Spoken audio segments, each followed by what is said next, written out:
Mayor Mamdani's plan for city-run grocery stores is starting to take shape. A short time ago, the mayor announcing shoppers will be getting a major discount on meat, produce, and some key kitchen staples. Fox 5's Francis Wang is live in East New York, Brooklyn, with more on this. Hi, Francis. Hey, Antoine. Well, he made that announcement here in Brooklyn outside of the Campaign Against Hunger warehouse. He unveiled more details about how this program would work. His administration saying shoppers could save roughly 30% on everyday essentials. So here's a little bit more about how this plan would work. The program would be city-owned but privately operated. The city says it'll provide the space, cover property taxes, pay for the initial build-out, even waive the store's rent. Private grocery operators would then handle the day-to-day operations while agreeing to sell a basket of essential items at lower prices. So that would include items like fresh produce, meat, seafood, key pantry staples, dairy, refrigerated goods. The prices would be locked in, not fluctuate week to week, and would apply to all New Yorkers regardless of income. Officials say stores won't sell higher profit items like cigarettes, lottery tickets, or prepared hot foods, saying they're not trying to compete with bodegas or neighborhood grocery stores, but just try to fill a gap for affordable groceries. Since 2019, food prices have soared at grocery stores around the country by roughly 30%, in fact. Talk to shoppers around the city, and you'll often hear the same frustration. Wages have not kept up. Making matters even worse, some corporations have built out technology that allows for something called surveillance pricing, collecting personal data to charge some people more than others for the same carton of eggs. Some numbers from the city. The Mamdani administration says savings are projected to cut New Yorkers' average grocery bill by about 15%. That's about $90 a month or $1,000 a year. The first location expected to open up in the Bronx by the end of next year, another one in East Harlem by the end of 2029. The city's still looking for the official sites for the locations in Queens, Staten Island, and here in Brooklyn. That's the latest from Brooklyn. I'm Francis Wang, Fox 5 News. What's up, family? So before we get into this, want to hit the like button, share the video, subscribe to the channel, turn on your post notifications. Now let's talk about this mess going on in New York City, because you got Mayor Zohran Mamdani, this socialism mayor, or I should say socialism or socialist in the name of communism, announcing that he's going to open up city-run grocery stores in every borough, selling meat, produce, and other staples at a 30% discount. Sounds good on the surface, right? Who doesn't want cheaper groceries? But here's what this actually looks like. You got small business owners, black and brown folks who own bodegas and who own corner stores, who work their behinds off to build something from nothing. And now the government is about to step in and compete against them with taxpayer money. So that ain't helping nobody, because that's a takeover, and the people aren't stupid because they showed up to protest. United Bodegas of America, these small business owners, they came out and made their voices heard because they know exactly what this is. This is the government using your tax dollars to build a system that puts your neighbor out of business. And the reporters, they looked stunned, like they couldn't believe people were actually pushing back against free stuff. But here's the thing. When you've been in the trenches, when you've been the one waking up at 4 a.m. to open your store, when you've been the one paying rent, paying employees, buying inventory, and then the government shows up with a bag of taxpayer money and says we're going to sell the same thing for cheaper, that ain't help. That's a hostile takeover. And they got the nerve to call it progressive. Now let's break this down, because this is where it gets interesting. So Mamdani says these stores will save the average shopper about $1,000 a year. $1,000. That sounds like a lot until you think about what happens to the small business owners who can't compete with government prices. You see, when the government runs something, they ain't worried about profit. They ain't worried about payroll. They ain't worried about making rent. They got the city budget behind them. They got your tax dollars, so they can sell shit at a loss and call it a win. But the bodega owner, the guy who's been in your neighborhood for 20 years, he can't sell at a loss. He's got a family to feed. He's got employees to depend on. So what happens? He either goes out of business or he sells his store and moves on. And then what? Now you got no local businesses. Now you got a government store that don't care about customer service. Now you got less competition, less choice, and eventually the prices go back up because there's nobody left to compete against. This is the same playbook we've seen in every socialist experiment around the world. They promise you cheaper stuff, They destroy the small guys, they consolidate power, and then you're stuck with whatever they give you. And the people who get hurt the most, the same people they claim to be helping, black and brown communities, immigrant communities, the exact folks who built these neighborhoods from the ground up. You think about it, bodegas are not just stores in New York City. They are community hubs. There are places where the owner knows your name, knows your kids, lets you run a tab when times are hard. The government ain't going to do none of that. And the government employee at the city-run grocery store don't care if you're short this week, and they don't care if your grandma needs your medicine and you got to pay later. So that human connection, that community trust, that's gone. And then they're telling us this is progress. So I just want you to let that sink in. Benjamin Netanyahu is a war criminal, the architect of a horrific genocide against the Palestinian people. He is responsible for the killing of more than 73,000 people, for the maiming of tens of thousands of children, as those who survive undergo amputation without anesthesia, as I do for anyone else charged by the ICC. My administration has reviewed every avenue available under applicable law to determine whether New York City could execute the International Criminal Court's arrest warrant if Benjamin Netanyahu came here. It is clear that we do not have the independent legal authority to enforce this warrant. The federal government, however, does, and I call on them to join the ICC and execute this warrant. And I want to be equally clear. Benjamin Netanyahu is not welcome in New York City, nor is any other war criminal at large. While we cannot end the genocide on our own, we can decide whether our silence will become another weapon, and we can examine every tool we have to defend the humanity and dignity of all people. That is my commitment to you. The Jewish community is fighting back today, holding an anti-Zohran Mamdani protest on the Upper West Side after the mayor recently acknowledged he doesn't have the legal authority to arrest Israeli Prime Minister Benjamin Netanyahu and a hate-fueled stabbing attack near Central Park. Newsmax correspondent Andrew Kraft is there live. Andrew. Yeah, Bill, Krisha, good morning. You can hear right now the chants behind me of fight. Also, we heard some more chants of Mamdani has to go. And organizers were telling me today they expect around 400 to 500 demonstrators coming out here to voice their opposition to some of Mayor Mamdani's policies, especially when it comes to the Jewish community here in New York City, especially in the wake of these really horrible stabbing attack that took place a couple of days ago on the Upper West Side. We're on the Upper West Side right now. I have in my hand some of the literature that's being handed out here. As you can see, this www.firemamdani.com. So the anger, the vitriol at the mayor is very palpable here right now. I do want to bring into the conversation someone who felt the need to come out today. I want to speak with you, ma'am. Why do you feel like you need to be here today? I feel like we have to stand up for the United States of America, and I don't want it to get so far gone that we're like, why was I silent? We can't be silent. This man is a danger. He is a charismatic man. We got to give him that. And he's appealing to people that are not naturally born Americans, people that don't really have a connection to this country. I think the Jewish people are part of the fabric of our country. I'm Catholic, and I believe that our country is first and foremost in everything we do.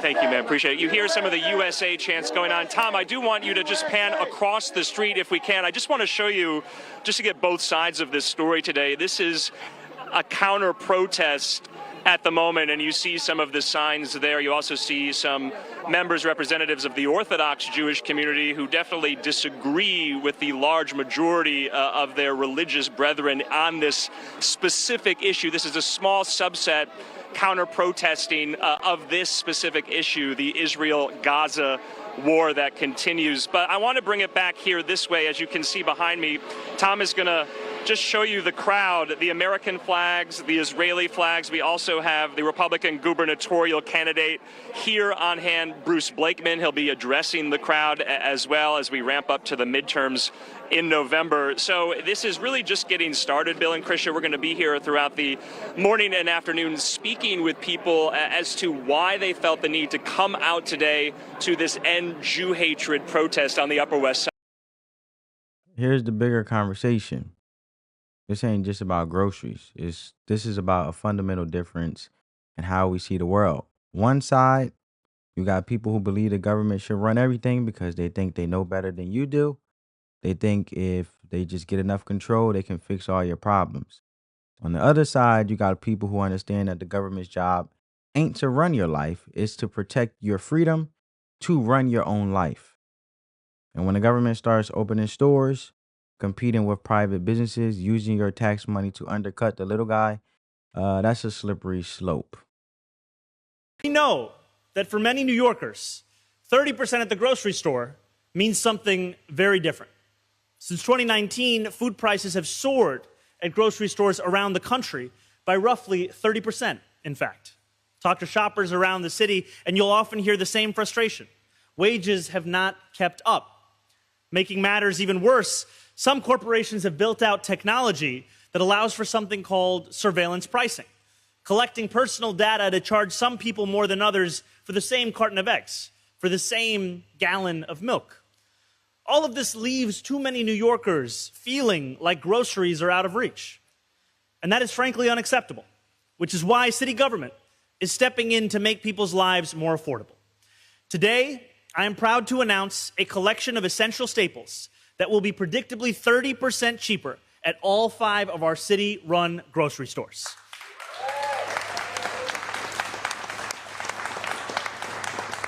This core set of goods will include all fresh produce, meat, and seafood, along with 20 other essential items like cheese, milk, and bread. Here's how it will work. Once a month, our 5 city-run grocery stores will set prices for this core set of goods at 30% below typical retail prices. No exceptions, no gimmicks. The savings will last for the entire month. That means no weekly fluctuations nor sticker shock at the checkout line. Not for our seniors living on fixed incomes, nor for the parents who rely on a regular supply of apple slices to keep toddler tantrums at bay. Now, can we all see this incredible example of produce in my hand? Now, you will see these plantains here, so for anyone wondering how much these beautiful plantains might cost, you can use this QR code or head to grocery.nyc to access our policy report. I'm going to demonstrate exactly what that means.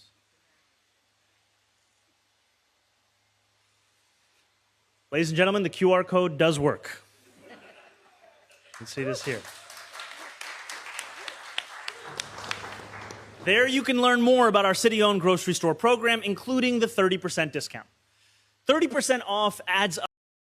We're concerned that they're getting information from these bodega owners to use it against them. And we're asking these rogue organizations not to comment, not to give them information. They don't need to answer any questions. They don't have to be afraid. You know, usually when a small business owner sees a city official walking into their bodega, they feel they're in trouble. What did they do wrong?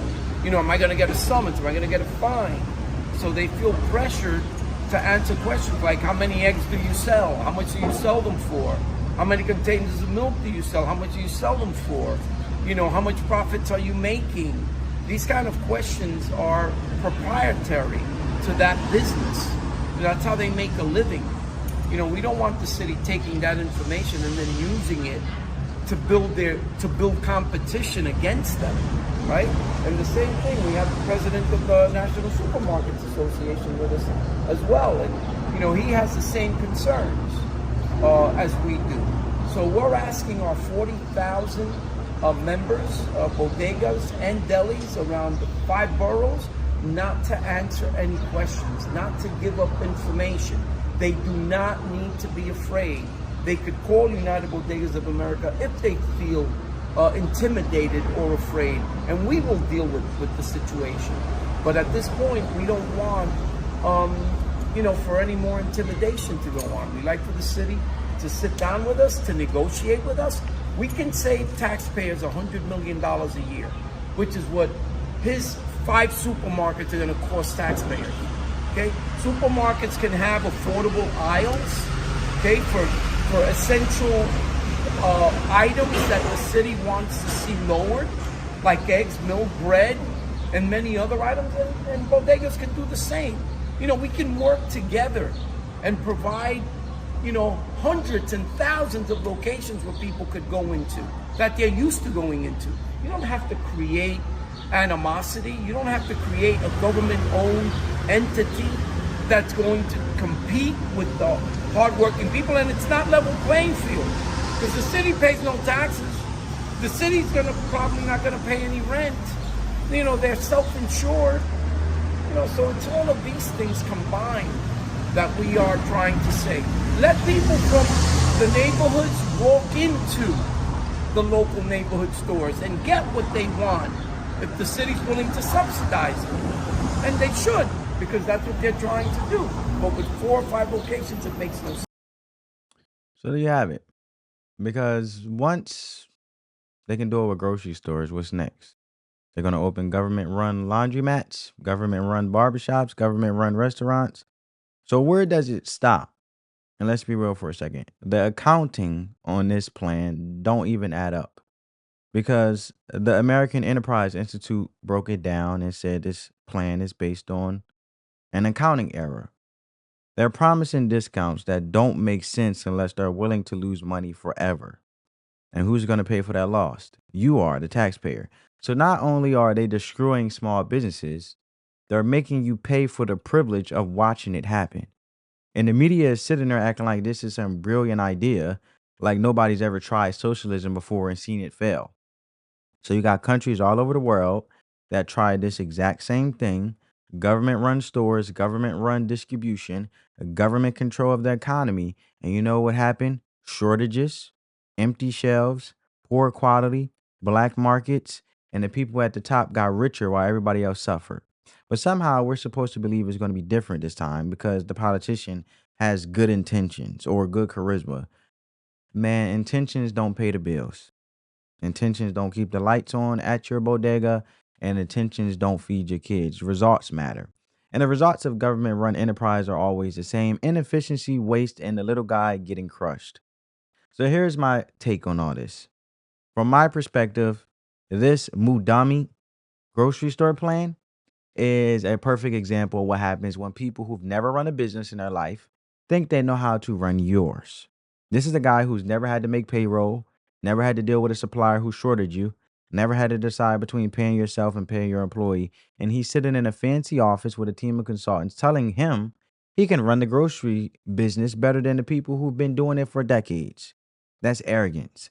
That's that kind of arrogance that destroys communities. And the people protesting outside, the bodega owners, as you see on the screen, and small business owners, they're not just fighting for their stores, they're fighting for their dignity.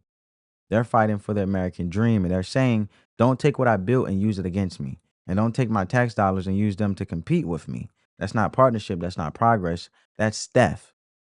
And we need to call it what it is. Now, I'm not telling you what to think. I'm just laying out what I see. But when you look at who benefits from this plan and who gets hurt, the answer is clear.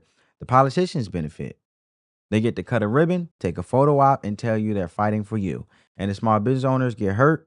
They lose their livelihood, their investment, their community, and the working people get hurt too, because in the long run, you end up with fewer options, worse service, and a government that's got its hand in every part of your life. So think about that the next time you hear a politician promise you free stuff, because ain't nothing free. Somebody always pays, and it's usually the people who can least afford it. So I'm going to close with this, with some scripture and some life wisdom, because this ain't just about politics.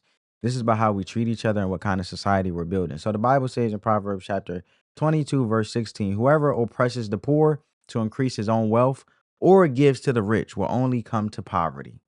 So think about that. When a government comes in and claims to be helping the poor by destroying the small businesses that employ the poor and serve the poor, that's oppression. That's using the poor as a justification to take away opportunity from the people who are actually building something. And the verse says that kind of behavior leads to poverty for everybody because it don't work. It's never worked, and it ain't going to work now. And for my non-spiritual individuals, here's a life wisdom. When somebody offers you something for nothing, always ask who's paying for it. Always ask who's getting hurt in the process, because there's always a cost. And if you don't pay attention, you'll be the one paying it while somebody else is walking away with the credit. Be smart, support your local businesses, and support the people in your community who are actually putting in the work. And don't let politicians sell you a dream that's going to turn you into a nightmare for your neighbors. Because at the end of the day, strong communities ain't built by government programs. They're built by people who show up every day and do the work. And that's the truth. Spread the peace, love, and positivity. Let the love supersede the hate, family. I catch you in the next one on that note, family. Peace.